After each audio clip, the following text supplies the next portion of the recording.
Bună, dragii mei prieteni! Astăzi am venit de la școală, da?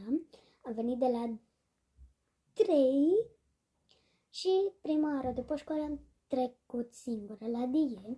Să vă arăt ce mi-am luat. Asta mi-am luat. Trebuie să și vedeți. Da, după aia am venit acasă, au venit mami să mă ia și ne-am dus la Rofu. Și de la Rofu mi-am luat acest pix cu gumă, pentru că chiar îmi trebuia. Unul că al meu mi s-a stricat. Și după aia un calendar, pentru că Mati are deja și eu nu mi-am luat. Și acum nu știu unde mi-am pus foarfeca.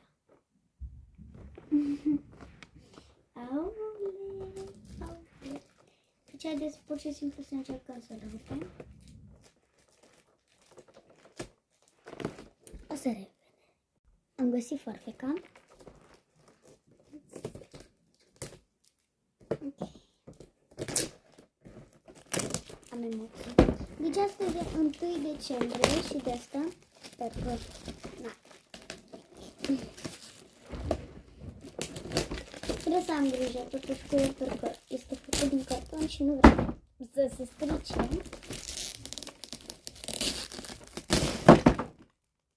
Ok. L-am desfăcut.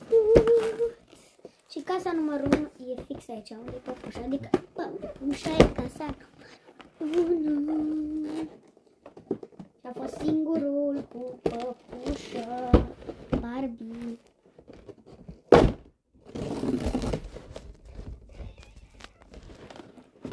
Stați puțin că aici păpușa e prinsă bine de tot.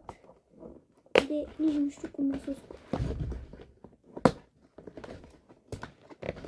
Și mai are prins și capul. Cumva. Asta habar nu am cum le are prins. Și nu știu dacă o să fac scoate afară. Ok.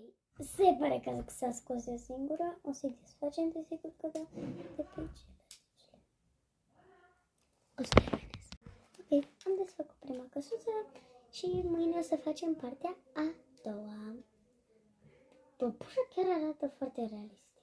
Adică, uitați-vă. Asta este păpușa și... Da. Pa, pa! O să reveni.